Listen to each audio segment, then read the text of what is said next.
The water was supposed to be peaceful. That's what Vanessa Chen told herself every morning when she looked out at the infinity pool stretching across her Malibu estate. The Pacific Ocean glittered beyond the glass barriers, endless and indifferent. The pool water stayed at exactly 78 degrees, chemically balanced, filtered 3 times daily. Perfect, controlled, safe. Except today it wasn't. Vanessa's lungs burned, her arms thrashed against water that suddenly felt thick as concrete. The pool edge she'd been swimming toward seconds ago now seemed miles away, her vision blurred aside. Salt from her own tears mixed with chlorine, stinging her eyes. She'd been doing laps, 50 laps every morning before the markets opened on the East Coast. Discipline, routine, the things that had made her the youngest woman to ever run a Fortune 500 pharmaceutical company. But somewhere around lap 37, her left leg had seized. A cramp so violent it bent her knee backward, sent lightning up her spine. She went under. The world above the surface became a warped, unreachable dream. Sunlight fractured into 1,000 shimmering pieces. She kicked with her right leg, clawed upward, broke the surface just long enough to gasp half a breath before the cramp yanked her down again. This is it, she thought with strange clarity.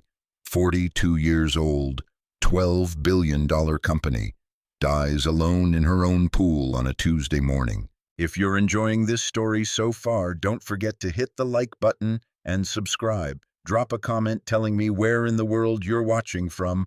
I love hearing from you. Then she felt hands, strong hands, certain hands, grabbing her under the arms and hauling her upward. She broke the surface, coughing, choking, her body going limp as those hands dragged her toward the pool's edge. She felt the rough texture of the pool deck against her back, felt someone roll her onto her side as water poured from her mouth and nose. "Breathe, come on, breathe." The voice was low, calm, the kind of calm that came from practice, from having done this before in places far worse than a Malibu pool. Vanessa's eyes fluttered open. Above her, backlit by California sun, was a man, soaking wet, dark hair plastered to his forehead. His hands were still on her shoulders, steadying her as she coughed up pool water. "You're okay," he said. "You're breathing. Just keep breathing." She blinked, vision clearing. She knew this face. Sort of. The gardener, the one the property management company had sent 3 months ago, after the previous landscaping crew quit. She'd seen him from her office window, moving through the rose beds, trimming hedges, his movements efficient and unhurried. She'd never actually spoken to him. "What?" Her voice came out as a rasp. "What happened?" "You went under, didn't come back up." He sat back on his heels, water dripping from his t-shirt and cargo pants. "I was pruning the jasmine by the south wall, saw you go down." Vanessa pushed herself up to sitting, her whole body shaking. The cramp in her leg had released, leaving behind a deep, bruising ache. She looked at the pool, at the calm blue surface that had nearly killed her, then back at the man who'd jumped in fully clothed to pull her out. "You saved my life," she said, the words strange in her mouth. He shrugged, a slight movement of his shoulders. "You needed help." That's when she saw them. His shirt clung to his torso, soaked and nearly transparent.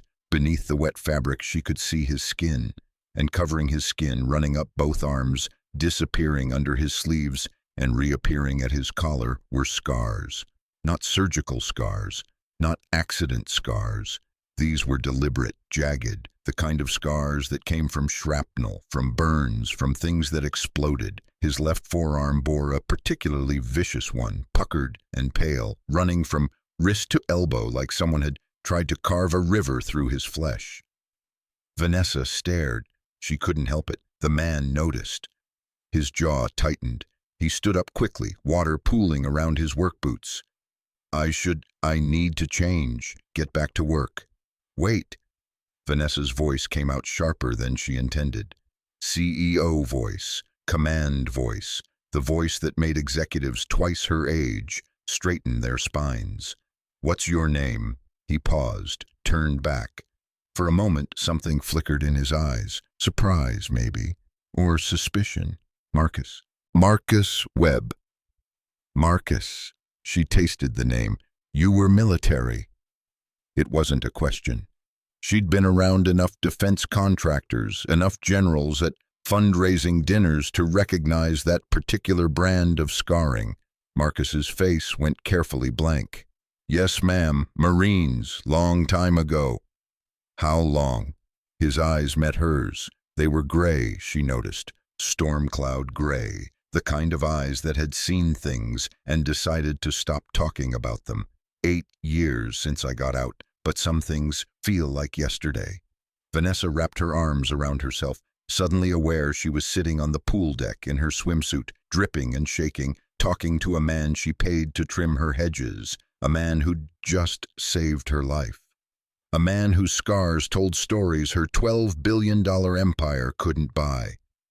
Thank you, she said, and meant it in a way she rarely meant anything. Truly, I don't know what would have happened if you hadn't been there. Marcus nodded once. You'd have drowned, ma'am. No one else is around to hear you. The bluntness of it hit her like cold water. She lived in an 8,000 square foot house, 14 rooms, 5 bathrooms, 3 kitchens if you counted the outdoor one. And she lived here completely alone. Her assistant, Diane, arrived at 9. The housekeeper came on Tuesdays and Fridays.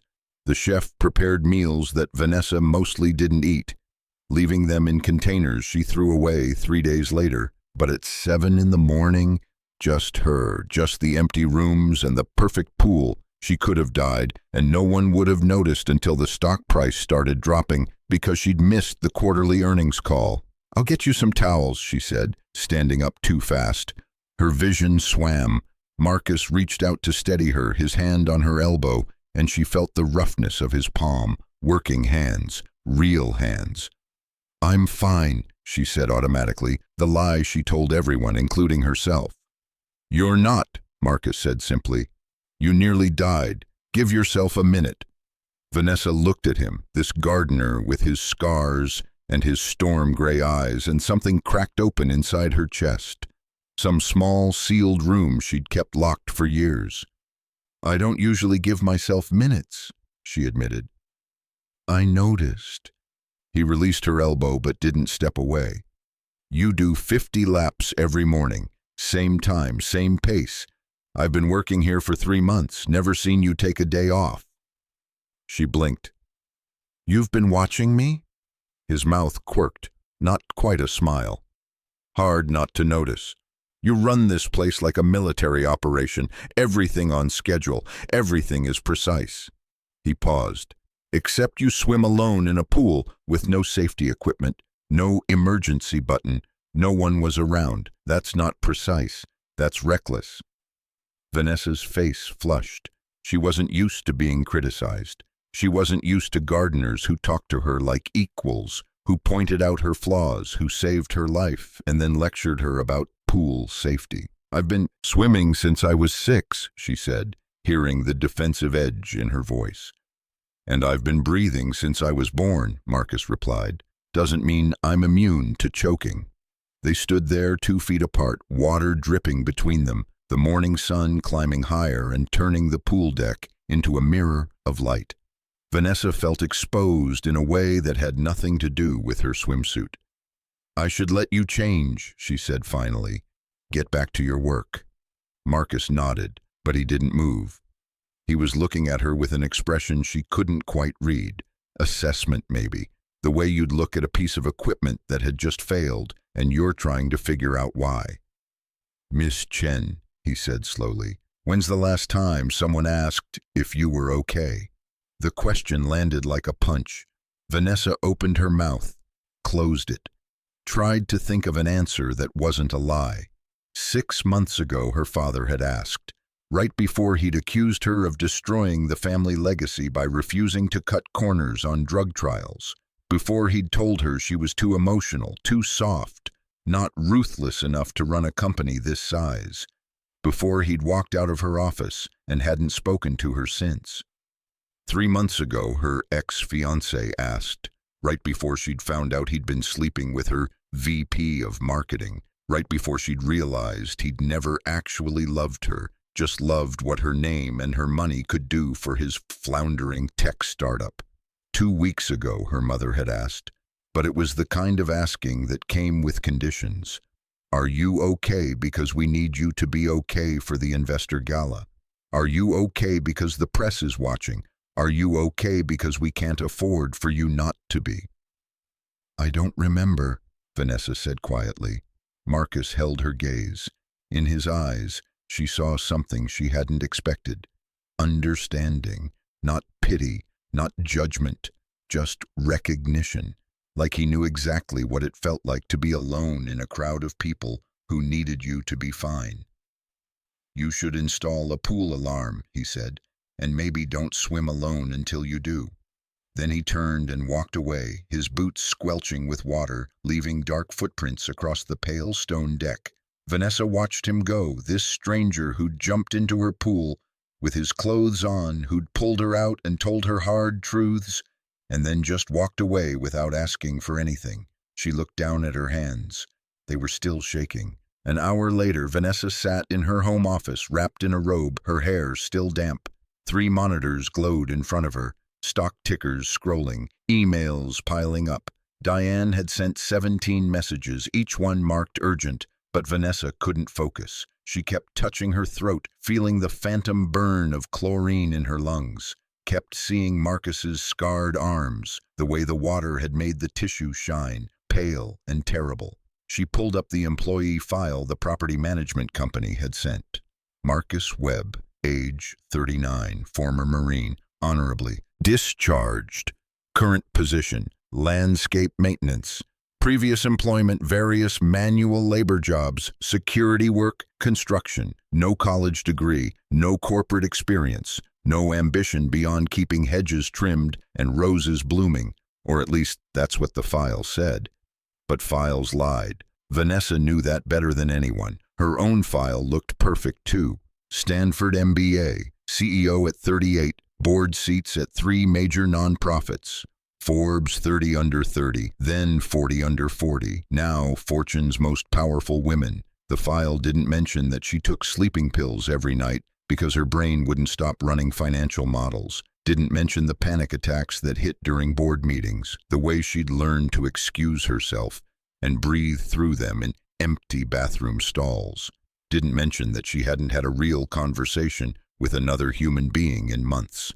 Her intercom buzzed, Diane's voice, efficient and crisp. Miss Chen, your 8:30 is here. Should I send them to the conference room? Vanessa glanced at her calendar. The legal team, they needed to discuss the lawsuit. A woman in Ohio claimed their diabetes medication had caused her kidney failure. $3 million in damages. The lawyers wanted to settle. Vanessa wanted to fight. Not because she didn't believe the woman, but because settling felt like admitting guilt.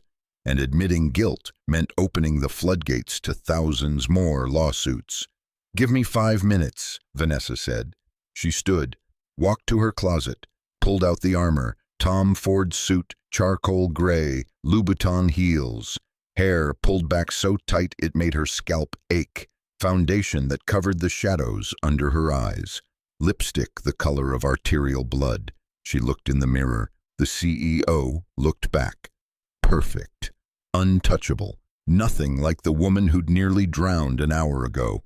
But as she turned to leave, she caught a glimpse through her office window. The garden, and there, moving between the rose beds with a pair of pruning shears, was Marcus. He'd changed into dry clothes. His movements were methodical, careful, treating each plant like it mattered. Vanessa watched him for longer than she should have. Watched the way his scarred hands moved with surprising gentleness. Watched him pause to examine a bloom, turning it carefully to check for disease. He worked like someone who understood that growing things took time, that you couldn't rush beauty, that some damage left scars, but that didn't mean the plant was ruined. Her intercom buzzed again. Miss Chen? Vanessa turned away from the window, turned away from the garden and the man with storm-gray eyes. She had a company to run, a lawsuit to fight, an empire to protect. But as she walked toward the conference room, She realized something. For the first time in years, she wanted to know someone's story, not their resume, not their credentials, their actual story, the one that left scars. The legal meeting ran until noon, then a call with the FDA about their new Alzheimer's drug, then a video conference with their European distributors, then an emergency meeting with PR because some activist group was protesting outside their headquarters, claiming they'd bought up patents just to keep cheaper generic drugs off the market. By the time Vanessa stepped outside for air, it was 4 in the afternoon. The sun was starting its slow descent toward the Pacific.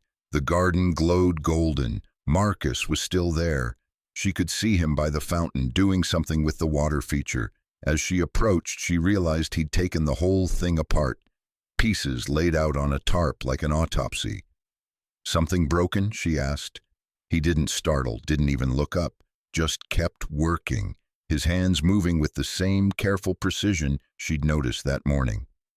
"Filter was clogged, water pressure was off. If I didn't fix it, the pump would burn out in another week or two." Vanessa stepped closer. "I didn't notice anything wrong." Most people don't. They just notice when everything stops working. He glanced up at her, eyes assessing. "You changed." She looked down at her suit. "I had meetings. You look like a different person." "That's the point." Marcus made a sound that might have been a laugh. "Yeah, I know that game. Do you?" He gestured at himself. Worn jeans, faded T-shirt with a logo so sun-bleached it was unreadable, work boots held together with duct tape. "Every time I put on these clothes, I'm telling the world, just the help, nobody important, don't look too close." Vanessa felt something twist in her chest. "And who are you when you're not wearing them?" Marcus was quiet for a long moment. He set down his wrench, wiped his hands on his jeans, and looked at her directly. "Someone who used to lead 30 men through war zones. Someone who made decisions that saved lives and ended them. Someone who came home with medals and nightmares and no idea how to be a regular person anymore." The honesty of it stole her breath. She'd expected deflection, humor, the polite walls people put up. Not this, not truth delivered like a gift she hadn't asked for but desperately needed. "Why are you working as a gardener?" she asked. "Because gardens don't shoot back. Because roses don't die when you make the wrong call. Because at the end of the day, I can see what I've built instead of what I've destroyed." Vanessa sat down on the edge of the fountain, not caring that it would wrinkle her suit. "I don't know why I'm telling you this," she began, "but I think I've forgotten how to be a person, too." Marcus sat back on his heels, giving her his full attention, not the way people did in meetings, already thinking about their response. Real attention, present attention. "When did it start?" he asked. "When I became CEO, maybe before. My whole life has been about winning. Grades, rankings, market share, stock prices. I turned myself into a machine because machines don't fail. Machines don't feel. Machines don't drown in their own pools because they pushed too hard and couldn't admit they needed help." Her voice cracked on the last word. She pressed her palm against her mouth, shocked at herself. She didn't cry. She didn't break down. She didn't tell strangers her secrets. Except Marcus didn't feel like a stranger anymore. "After I got back," Marcus said slowly, "I spent 2 years trying to be fine. Got a security job. Lasted 3 months before I put my supervisor through a wall during a panic attack. Got a job in construction. Lasted 6 months before I walked off a site because the sound of a nail gun sounded too much like gunfire. Tried to go back to school. Couldn't sit in classrooms without watching all the exits." He picked up a piece of the fountain mechanism, turned it over and bare his scarred hands. "Everyone kept telling me I needed to adjust, to heal, to move on, like trauma was a switch I could flip. But trauma isn't a switch. It's a rewiring. It changes what your body thinks is dangerous, and sometimes the most dangerous thing is pretending you're okay." Vanessa felt tears running down her face and didn't bother to wipe them away. "How did you stop pretending?" "I didn't. I just found work where pretending wasn't necessary. Out here, he gestured at the garden, no one expects me to be anything but present. The plants don't care about my scars, don't care that I wake up at 3 a.m. and can't get back to sleep. They just need water and sunlight and someone who pays attention. He looked at her, and in his gray eyes, she saw an invitation, not to fix herself, not to be better, just to be honest. What do you need, Miss Chen? The question broke something open. Vanessa bent forward, elbows on her knees, and let herself feel the weight she'd been carrying. The impossible pressure of running a company that employed 40,000 people. The loneliness of being untouchable. The terror of drowning in her own perfect pool because she couldn't admit she was human. Her voice shook. I need to breathe. I need to stop. I need someone to tell me it's okay to not be perfect for 5 goddamn minutes.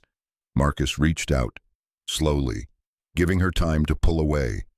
His scarred hand rested lightly on her shoulder, grounding, real. It's okay, he said. You don't have to be perfect here. And for the first time in years, Vanessa believed it. Vanessa couldn't sleep that night. She lay in her king-size bed, in her climate-controlled bedroom, staring at the ceiling while her mind ran loops she couldn't shut down. Every time she closed her eyes, she felt the water closing over her head, felt her lungs screaming for air, felt those scarred hands pulling her toward the surface. At 2 a.m, she gave up. She went to her office, turned on a single desk lamp, and opened her laptop. The search bar glowed white in the darkness. She typed, Marcus Webb Marine Corps. Thousands of results. She narrowed it. Marcus Webb Marine Corps, Afghanistan. Still too many. She tried. Marcus Webb Medal of Honor. Nothing. She tried Silver Star, Bronze Star, Purple Heart. Nothing matched. Vanessa sat back, frustrated. She was one of the best researchers in the pharmaceutical industry. She could track down obscure clinical trials from 20 years ago, could find patterns in data that nobody else saw, but she couldn't find this man who trimmed her hedges and saved her life, maybe because he didn't want to be found. She tried a different approach, pulled up the property management company's contractor database, found Marcus's social security number, ran it through her company's background check system, the same system they used for executive hires. The results came back sparse. No criminal record, no bankruptcies, no lawsuits, but also no social media, no LinkedIn, no digital footprint beyond tax records and a California driver's license. What she did find was a 10-year gap in his employment history. From age 23 to 33, nothing. Just blank space where a life should have been. Military service, she realized. That's where he'd disappeared, into some corner of the world where young men went and came back changed. If they came back at all. The Purple Heart database was public. She searched it. Marcus Webb, USMC. There, a single entry. Awarded for wounds received in action, Helmand Province, Afghanistan, 2012. Wounds received in action, such clinical language for what she'd seen on his skin. She kept digging, found a newspaper article from his hometown, Cedar Falls, Iowa. Small local paper. The headline read, Local Hero Returns Home. The article was from 8 years ago. There was a photo. Marcus in his dress blues, younger, standing stiff and uncomfortable, while the mayor shook his hand. The article was brief. Said he'd served 3 tours. Said he'd saved the lives of his unit during an ambush. Said he'd been injured but declined to give details. Said he was looking forward to starting a new chapter. The article didn't mention that the new chapter apparently involved drifting from job to job for 8 years, until he ended up pruning roses for a CEO who didn't know his name until he saved her life. Vanessa closed the laptop. She felt invasive, like she'd been reading someone's diary without permission, but she also felt something else. Recognition. Marcus had built walls around himself just as high as hers. He'd just built them out of silence instead of success. The next morning, Vanessa found him by the pool. He was installing something, a metal box mounted to the wall, red and white, with a button under a protective cover. Emergency alarm, he said without looking up. Connects to your security system. You press it, it alerts your phone and calls 911 automatically. Vanessa stared at the device. I didn't order this. I know I did, paid for it myself. Consider it payment for room and board. Room and board? You don't live here, Marcus finished. Tightening the last screw, tested the button cover. Figure of speech. You gave me something yesterday. Let me give you something back. I didn't give you anything. He finally looked at her, then those storm gray eyes, direct and unwavering. You let me see you weren't okay. That's not nothing. Vanessa felt her throat tighten. She'd spent 12 hours since their conversation trying to rebuild her walls, trying to go back to being the untouchable CEO. But Marcus saw through it. He saw her the same way she'd spent the night trying to see him. I looked you up, she admitted. Last night, I couldn't sleep, so I researched you. Something flickered across his face. Wariness. And I found almost nothing. Just a newspaper article from 8 years ago. Purple Heart, hero, returns home. That's it. Marcus picked up his toolbox, started walking toward the garden. Vanessa followed him. She shouldn't have. She had a 7 a.m. call with Tokyo in 15 minutes, but she followed anyway. You want to know what happened, he said. It wasn't a question. Only if you want to tell me. He stopped by the rose beds, set down his toolbox. For a long moment, he just looked at the flowers. Pale pink blooms, perfect and fragile. Helmand Province, he began, his voice flat, factual. 2012. I was a staff sergeant, had a unit of 32 men. We were clearing a village, looking for weapons caches. Standard patrol. He touched one of the roses, his scarred fingers gentle on the petals. There was a kid, maybe 12 years old. He was standing in a doorway watching us. I saw him, locked eyes with him. He looked terrified. I smiled, tried to show him we weren't there to hurt him. Marcus's hand trembled slightly. Then he ran, straight into a building. I just knew. I started yelling for everyone to get back, but it was too late. The building exploded, IED, big one, took out half the street. Vanessa felt her chest constrict. She wanted to say something, but words felt obscene against the weight of what he was telling her. 7 of my men died instantly, Marcus continued. 12 more were injured. I was close enough that the blast threw me 30 feet. When I woke up, I was on fire. My uniform, my skin, everything is burning. He rolled up his sleeve, showing her the worst of the scars, the puckered, twisted skin that ran from his wrist to his shoulder. Medic put me out, kept me alive long enough to get to a field hospital. They said I was lucky. 3rd degree burns over 40% of my body, but I'd live. Lucky, Vanessa repeated, the word bitter in her mouth. That's what they said. Gave me a medal. Purple Heart for getting blown up. Bronze Star for saving the men I could save after I stopped being on fire. His laugh was harsh. Heroes. That's what they called us. But the 7 guys who died, the kid who triggered the bomb, the village we destroyed retaliating afterward, none of that made it into the ceremony. He turned to face her, fully. You want to know why I'm a gardener? Because I can't lead people anymore. I can't make decisions that might get someone killed. I can't sleep in buildings because I'm always listening for footsteps, always waiting for an explosion. I can't be around crowds, can't handle loud noises, can't trust that the world is safe because I know it isn't. His voice cracked.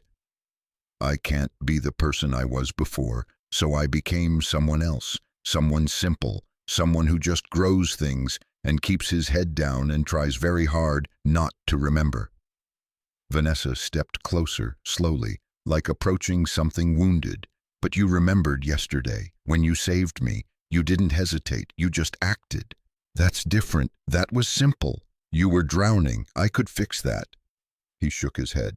Everything else? My marriage falling apart because I couldn't explain why I woke up screaming, my parents asking when I was going to get a real job, use my leadership skills, the VA therapist telling me I just needed to process my trauma like it was a package I could open and sort through.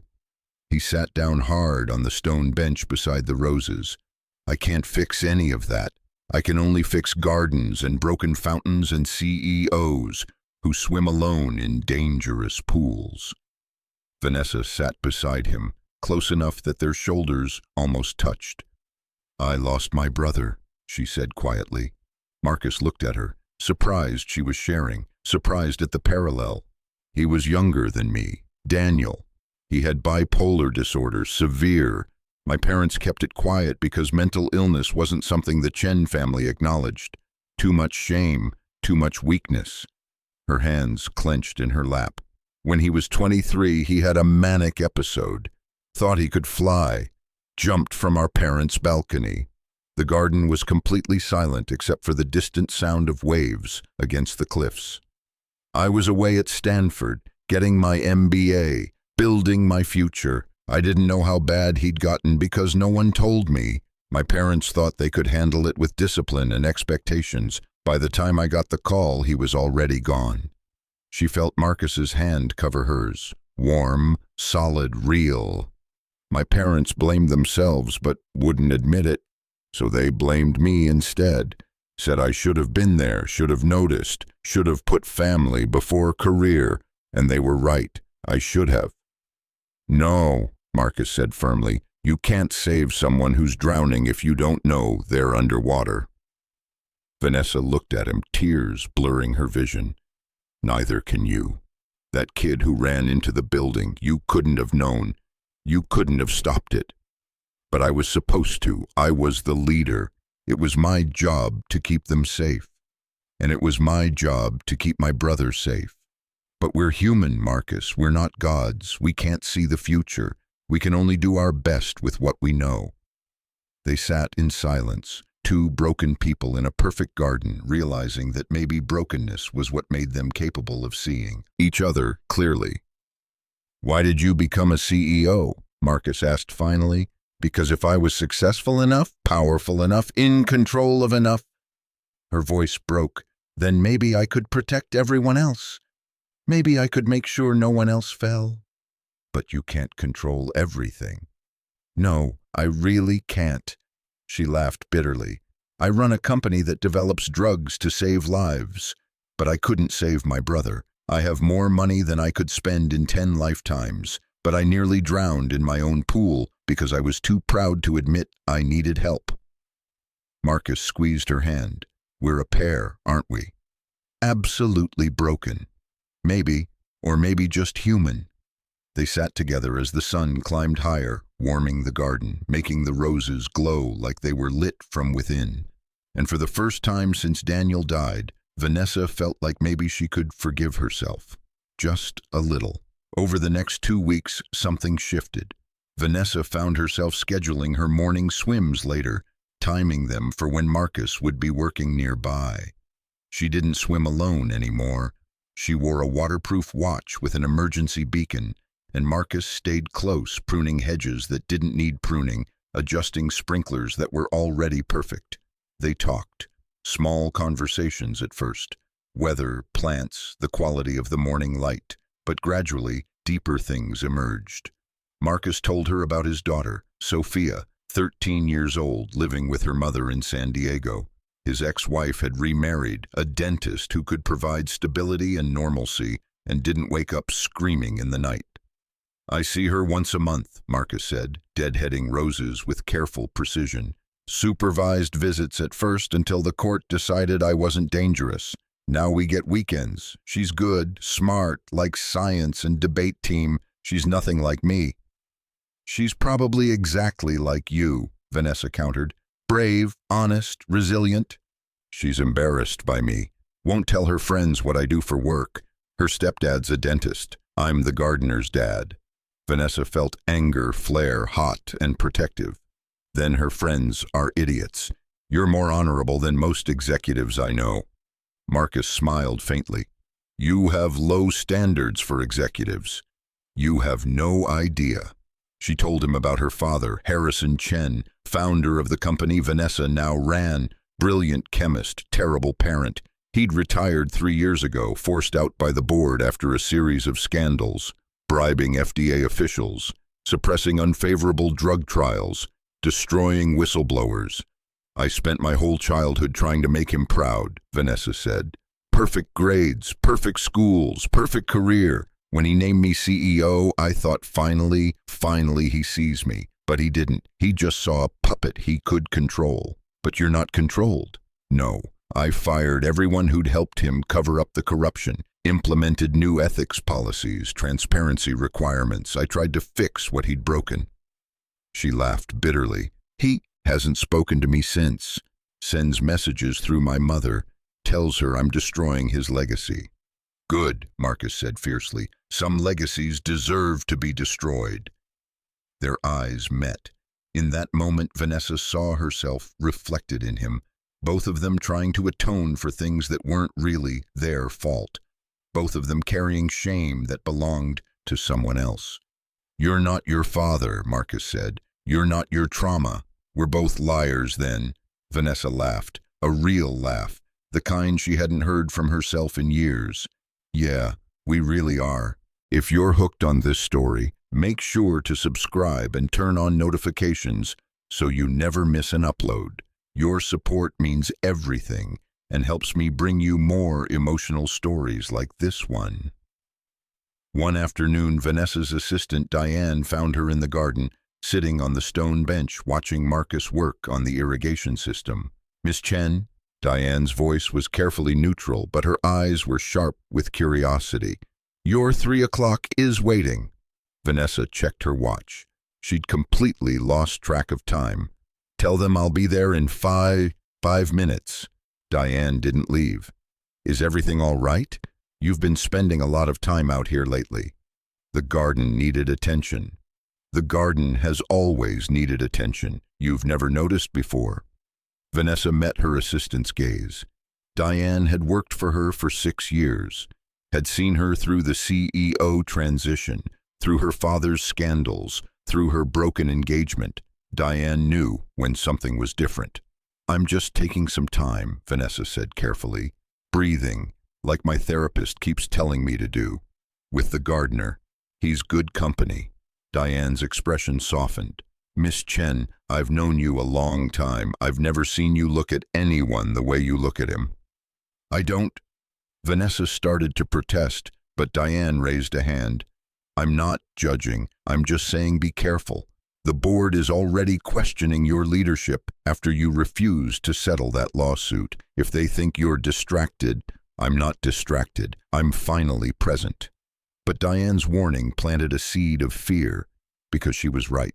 Vanessa had spent 2 weeks in the garden, 2 weeks actually breathing, 2 weeks being human instead of being a machine. And in those 2 weeks, she'd missed 3 conference calls, postponed 2 investor meetings, and told her lawyers to take the Ohio lawsuit to trial because settling felt like admitting her father had been right about cutting corners. The board was watching, waiting for her to fail, waiting to prove that a woman, especially a woman who insisted on ethics over profit, couldn't run a company this size. That evening, Vanessa returned to the garden after her meetings. Marcus was packing up his tools, getting ready to leave for the day. The sun was setting, painting everything gold and amber. Can I ask you something? Vanessa said. Always. Do you regret it? Getting out of the military, starting over? Marcus considered the question. I regret that I had to. I regret that the military didn't prepare us for coming home. I regret that the best years of my life were spent in places that broke me. He looked at her. But I don't regret becoming someone who grows things instead of destroys them. Even though it means people look down on you, even though your daughter's embarrassed, even though you could have done more with your leadership skills.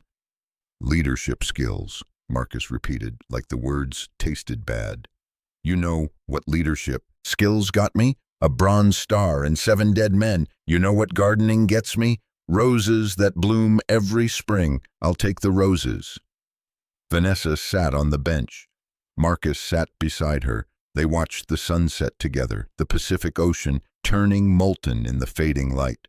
My board thinks I'm weak, Vanessa said, because I won't settle lawsuits, because I insisted on running new clinical trials instead of rushing drugs to market, because I actually read the reports about side effects instead of burying them.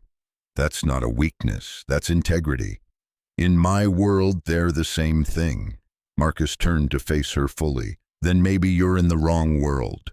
The words hung between them, dangerous and tempting, because he was right. This world of boardrooms and shareholders and quarterly earnings, it was killing her. It had always been killing her. She'd just been too busy winning to notice. I can't just walk away, she said. 40,000 employees depend on this company. Millions of patients need our drugs. If I quit, my father's people will take over again. All the corruption I cleaned up will come right back. So you're trapped. Completely. I know the feeling. Marcus's voice was soft. But being trapped doesn't mean you have to drown. It just means you need to learn to breathe underwater. Vanessa looked at him. This man who'd been blown up and burned and broken, who'd lost everything and rebuilt himself into something quieter but no less strong. He'd found a way to survive his war. Maybe he could teach her to survive hers. Will you teach me? She asked. Teach you what? How to breathe. Marcus smiled, a real smile, warm and unexpected. I'm just a gardener, Miss Chen. Stop calling me Miss Chen. My name is Vanessa. Vanessa. He tested the name like tasting something new. I like that better. So will you teach me? He thought about it. I'll try. But fair warning, I'm not a very good teacher. My methods mostly involve dirt and silence and accepting that some things can't be fixed, only tended. That's perfect, Vanessa said, and she meant it. The next day was Saturday. Vanessa had no meetings scheduled, no calls, no emergencies. For the first time in 3 years, she'd blocked out the entire weekend. She found Marcus in the vegetable garden behind the main house, a section she'd honestly forgotten existed. He was on his knees in the dirt, wearing gloves that had been patched so many times they were more patch than glove. I didn't know we had vegetables, Vanessa said. You didn't. I planted them 2 months ago. Tomatoes, lettuce, herbs. Figured the kitchen staff could use fresh ingredients. Vanessa looked at the neat rows, the plants healthy and green. Why? Because seeds are cheap and I had time. And because there's something good about growing food. It's practical, real, not just decorative. He gestured to a spare pair of gloves and a trowel. You said you wanted to learn to breathe. Start by putting your hands in dirt. Vanessa stared at the tools. Her manicure had cost $200. Her hands had never touched soil that wasn't in a potted office plant. But she knelt down beside him, pulled on the gloves, and picked up the trowel. Now what? Now you weed. See these? He pointed to small plants sprouting between the tomatoes. Those don't belong. Pull them out, roots and all. It was harder than it looked. The weeds held on stubbornly. Vanessa had to grip and pull, sometimes wrestling with plants that seemed determined to stay. Her back started to ache, her knees hurt, sweat ran down her spine. This is terrible, she muttered. This is gardening, Marcus replied cheerfully. Congratulations, you're experiencing manual labor. I employ 40,000 people. I don't do manual labor. You do now. They worked in silence for an hour. The sun climbed higher, birds sang in the trees. Vanessa's hands cramped. Her perfect manicure was destroyed. Dirt was under her nails, on her clothes, probably on her face. And she felt more alive than she had in years. Why does this feel good? She asked, genuinely confused. This is awful. My back hurts, my hands hurt, everything hurts. Because you're present, Marcus said. You're not thinking about quarterly reports or board meetings or your father. You're just here, pulling weeds. That's all. Your body knows the difference between stress and effort. Vanessa sat back on her heels, looking at the cleared patch of ground. Such a small thing, but she'd done it, with her own hands. Something real and immediate. I never do anything real anymore, she said quietly. Everything I do is abstract. Numbers on screens, signatures on documents. I move millions of dollars with a keystroke. I affect thousands of lives with a single decision, but I never actually touch anything. Marcus nodded. That's why so many executives are miserable. They have power, but no connection. They can change the world, but they can't feel it. Is that why you left? The military? Because you had too much power and not enough connection? Partly. Mostly because the power I had was the power to end lives. I wanted the power that created them instead. He brushed dirt off a tomato plant, revealing tiny green fruit beginning to form. Like this. In 8 weeks, this will be food, something I grew, something that matters.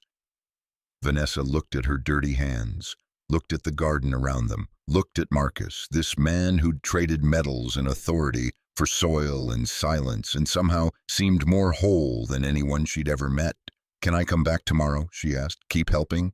Marcus smiled. Every day if you want. Gardens always need tending. So she did. Every morning that weekend, then every morning the next week.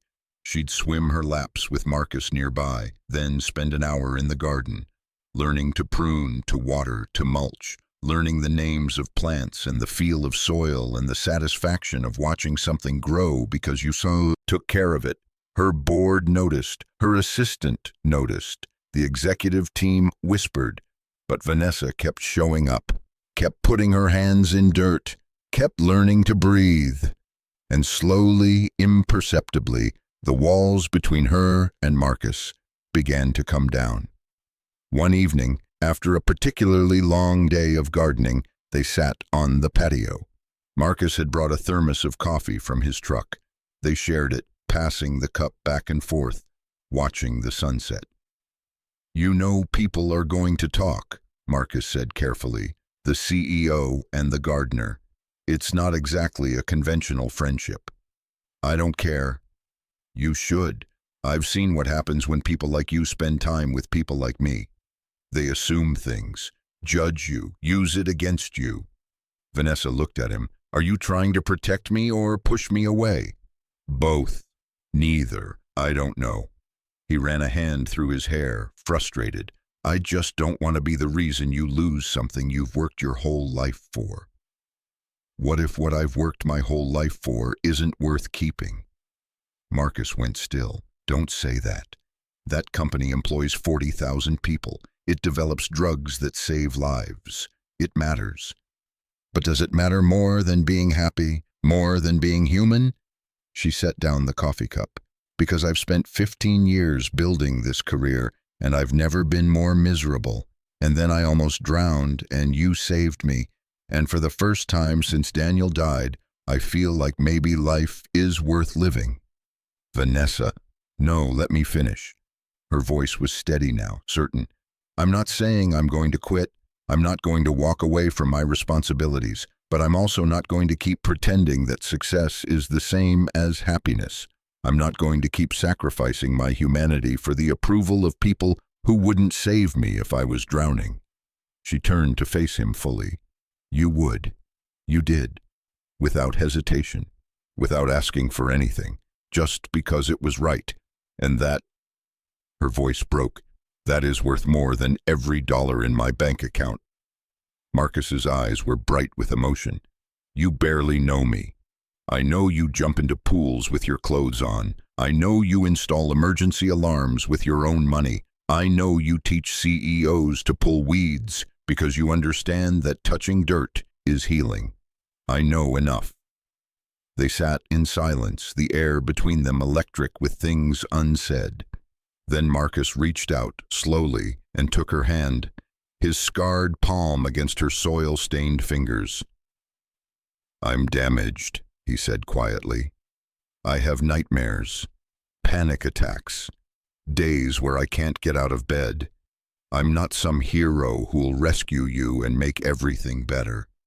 I don't want to be rescued. I want to be seen. And you see me, Marcus. You see me when everyone else just sees the CEO. I see you, he agreed, and you scare the hell out of me. Vanessa laughed. Good, you scare me too. We're a disaster waiting to happen, probably. Your board will lose their minds. Definitely. But, he prompted, hope creeping into his voice. But I don't care. She squeezed his hand.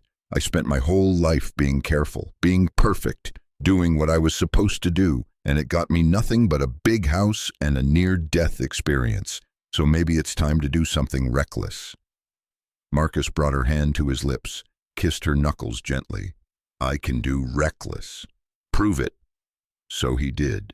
He kissed her right there on the patio.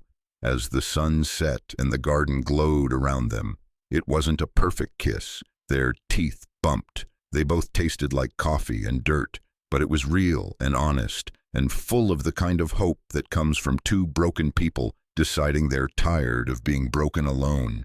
When they pulled apart, both breathing hard, Vanessa laughed, a pure, joyful sound that echoed across the empty estate. I'm going to get so much hell for this, she said. Worth it? Absolutely. They sat together as darkness fell, hands intertwined, both terrified and exhilarated by what they'd started. Because this wasn't just a kiss. This was a choice. A choice to be human instead of perfect. A choice to build something real instead of something impressive.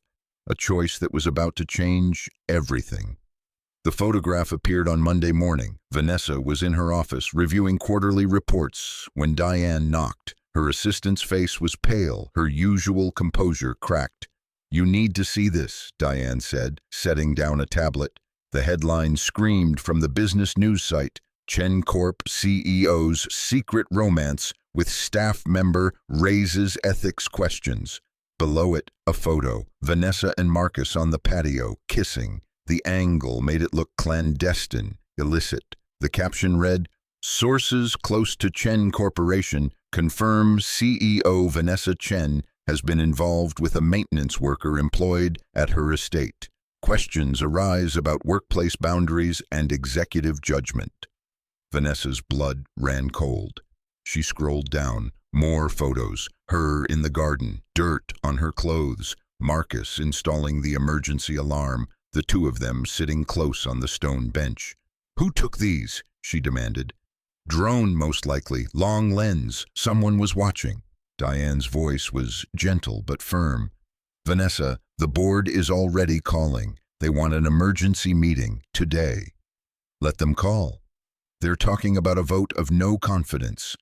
The words landed like a physical blow.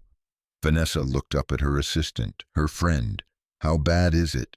Bad. They're saying you're distracted, that you've lost focus, that the lawsuit you refuse to settle, the new ethics policies, the transparency requirements, all of it was leading to this.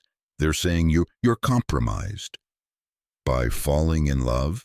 Diane's eyes softened. By falling in love with someone they consider beneath you. If Marcus were a fellow CEO, a politician, even a wealthy entrepreneur, they'd overlook it. But a gardener? Someone with no pedigree, no connections, no power. She shook her head. They're going to use this to destroy you. Vanessa stood, her hands clenched into fists. Then let them try. The emergency board meeting was scheduled for 3 p.m. Vanessa spent the morning preparing, but her mind kept drifting to Marcus. She'd texted him, warned him about the photos. His response had been simple. I'm sorry. This is my fault. It wasn't his fault. It was the fault of a system that measured worth in dollar signs and pedigrees. A system that said love between a CEO and a gardener was somehow scandalous. At 2:45, Vanessa walked into the boardroom. 12 faces turned toward her, most of them hostile. At the head of the table sat Richard Hayworth, the board chairman. 70 years old, silver hair, a smile like a shark. Vanessa, he said, his tone falsely warm, thank you for joining us. Let's skip the pleasantries, Richard. What's this really about? He gestured to the screen behind him. The photo appeared, larger than life. Vanessa refused to look away, refused to show shame. This, Richard said, is about judgment, or rather, a catastrophic lack of it. I'm dating someone. That's not a crime. Dating a subordinate is a violation of company ethics policies that you yourself implemented. Marcus doesn't work for Chen Corporation. He works for an independent contracting company that handles my personal property. There's no conflict of interest.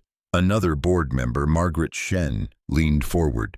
The optics are terrible, Vanessa. Our shareholders are already concerned about your leadership. The lawsuit you refused to settle, the clinical trials you insisted on running, those decisions have cost us millions. And now this? It looks like you're having a breakdown. I'm having a life, Vanessa shot back. For the first time in 15 years, I'm actually living instead of just existing. If that threatens you, that's your problem, not mine. It becomes our problem when the stock price drops, Richard said coldly, which it did. 8% since that photo went public 4 hours ago. Vanessa felt the room tilt slightly. 8%.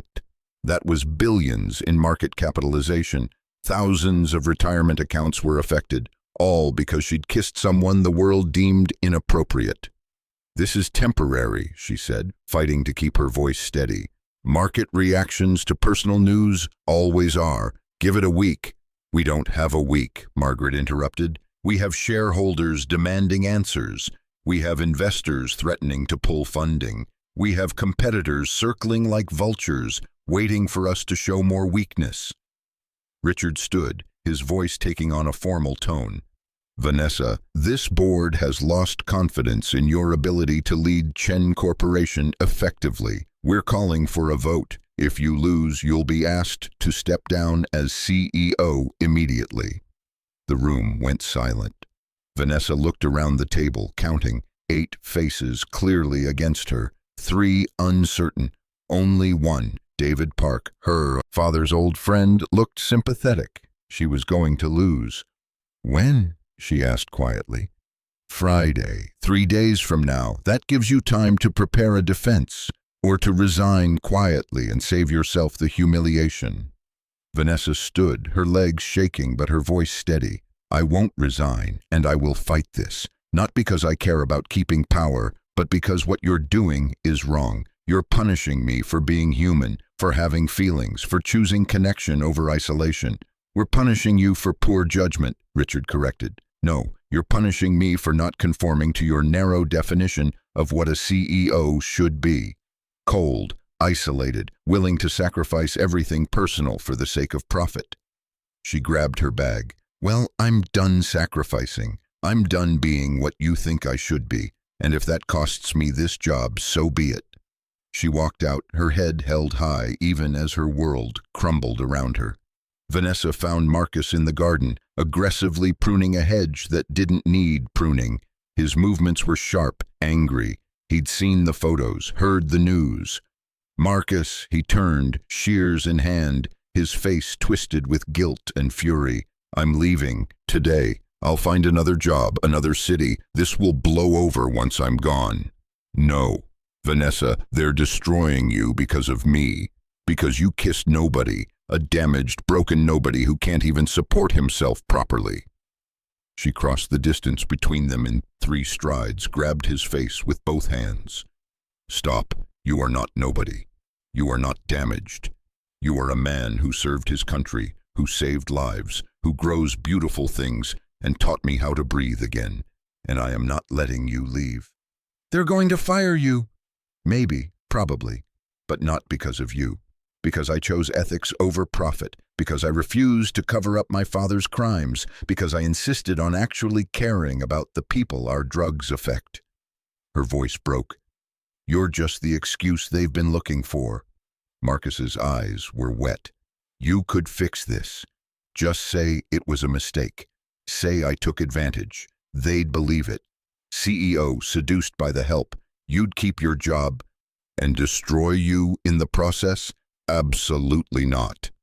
I can handle it. I've been destroyed before, but you've worked your whole life for this. I won't let you lose it because of me. Vanessa pressed her forehead against his, breathing him in. Soil and sunlight and sweat. Real, honest, everything her corporate world was not. What if I don't want it anymore, she whispered. What if this, you, me, this garden, what if this is what I actually want? You don't mean that. I do, Marcus. I've spent 15 years chasing my father's approval, building an empire I don't even like, making decisions that keep me awake at night. And for what? A title, a salary I don't need, the respect of people who would abandon me the second I showed weakness?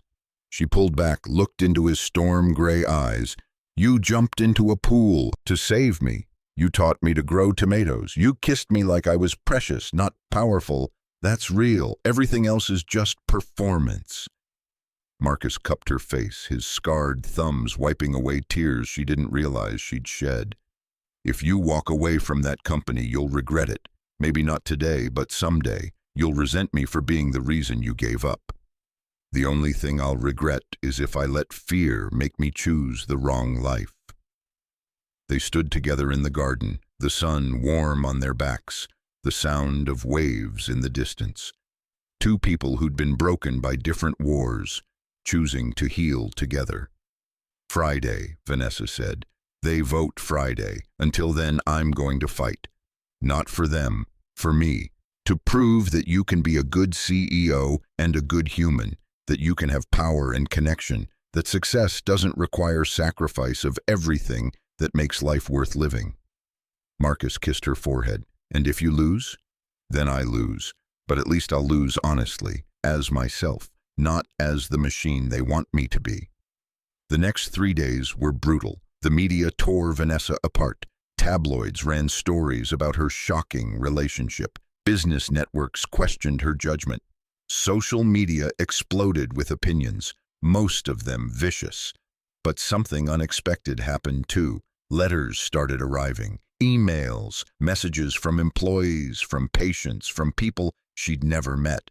One nurse wrote, "I work in a hospital that uses your company's medications. Thank you for being human. Thank you for showing us that even CEOs can choose love over profit."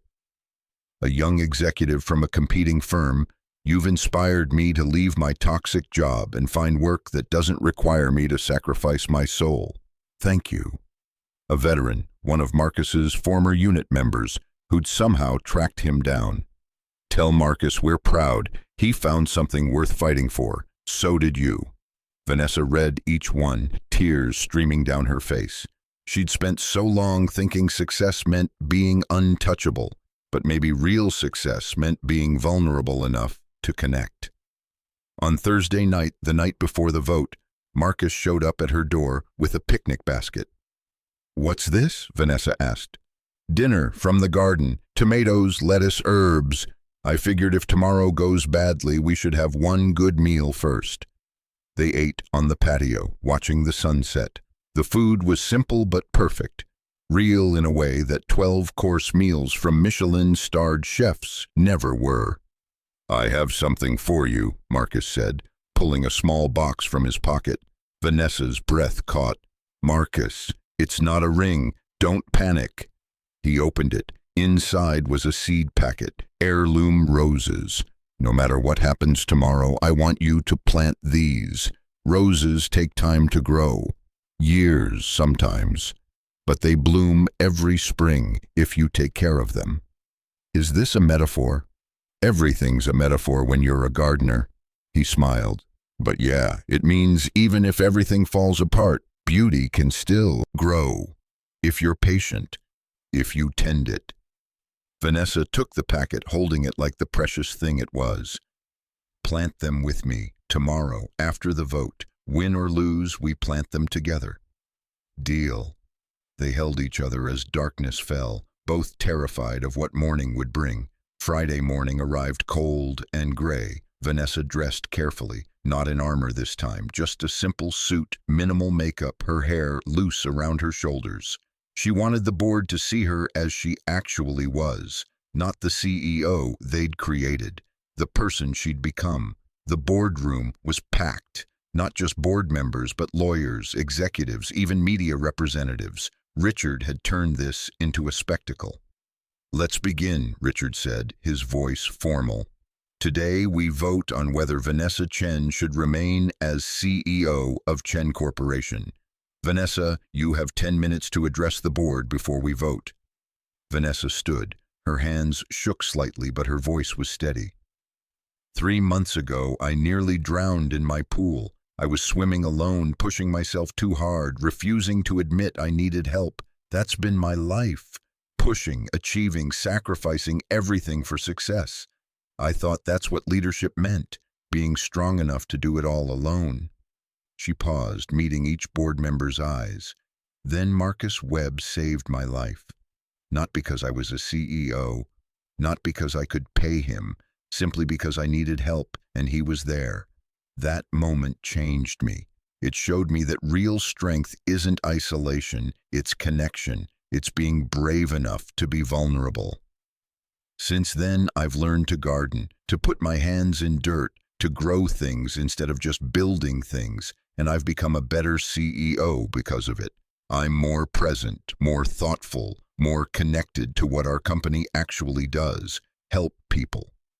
Margaret Shen interrupted. This is very touching, Vanessa, but it doesn't address the ethics concerns. There are no ethics concerns, Vanessa said firmly. I fell in love with someone who doesn't work for this company, someone who has more integrity than most people in this room. The only ethical issue here is that you think love is scandalous when it crosses class lines. She turned to Richard. You want to fire me because I'm dating a gardener. Fine, but be honest about it. Don't hide behind concerns about judgment or optics. Say what you really mean, that you think I'm worth less because I chose someone you consider beneath me. Richard's face reddened. This isn't about class. It's entirely about class. If Marcus were a CEO, you wouldn't care, but because he works with his hands, because he doesn't have an MBA or a trust fund, suddenly my judgment is compromised. That's not ethics. That's snobbery. David Park spoke up, his voice thoughtful. Vanessa, I knew your father for 40 years. He built this company on the belief that success meant ruthlessness, that compassion was weakness. You've been trying to change that culture. These ethics policies, the transparency requirements, refusing to settle lawsuits we probably should have settled, all of it challenges the old way. He looked around the table. Maybe the question isn't whether Vanessa's judgment is compromised. Maybe it's whether we're willing to accept a different kind of leadership, one that values humanity as much as profit. Silence. Then Richard stood. It's time to vote. All in favor of removing Vanessa Chen as CEO. 8 hands went up, the hostile faces she'd counted. All opposed. 4 hands. David and 3 others. Abstentions? None. Richard's smile was cold. The motion passes. Vanessa, effective immediately. You are no longer CEO of Chen Corporation. You have until end of business today to clear your office. Vanessa felt the words hit her, but strangely, they didn't hurt the way she'd expected. She felt light, free. Thank you, she said simply. Richard blinked. What? Thank you for showing me that this company isn't worth sacrificing my humanity for, that some boards are too broken to lead. She gathered her things. I resign, not just as CEO, from the board, from the company, from all of it. You want to go back to my father's way, go ahead, but you'll do it without me. She walked out, ignoring the chaos that erupted behind her. Diane was waiting in the hallway, tears on her face. I'm coming with you, her assistant said. Whatever you do next, I want to help. Vanessa hugged her, something she'd never done before. Thank you. Marcus was in the garden when she got home, exactly where she knew he'd be. He looked up as she approached, his face anxious. Well? I'm unemployed. His face fell. Vanessa, and I've never been happier. She laughed, the sound bright and genuine. They voted me out, and I resigned from everything. No more board meetings, no more quarterly earnings calls, no more pretending to care about stock prices. Marcus stood, confused. But the company isn't worth losing myself over. You were right. Some things can't be fixed, only tended. And that company is too broken to fix, so I'm going to tend to something else instead. She pulled out the seed packet he'd given her. Let's plant these, right now. They knelt together in the dirt, digging holes, placing seeds, covering them gently. The work was simple, repetitive, grounding. Vanessa felt the earth under her fingernails, felt the sun on her back, felt Marcus's presence beside her. What will you do? Marcus asked quietly. For work, I mean. I don't know yet. Something real. something that matters. Maybe I'll start a foundation, help families dealing with mental illness like Daniel needed, fund therapy for veterans like you needed, actually use my resources to heal instead of just accumulate. That sounds perfect. Or maybe I'll just garden, learn from you, take my time figuring out who I am when I'm not defined by a title. Marcus kissed her temple. You're Vanessa, that's enough. They finished planting in comfortable silence. When the last seed was covered, Vanessa sat back on her heels, looking at the freshly turned earth. Nothing visible yet, just potential, just promise. How long until they bloom, she asked. 2 years, maybe 3. Roses are patient. They know good things take time. Vanessa leaned against him, his arm coming around her shoulders.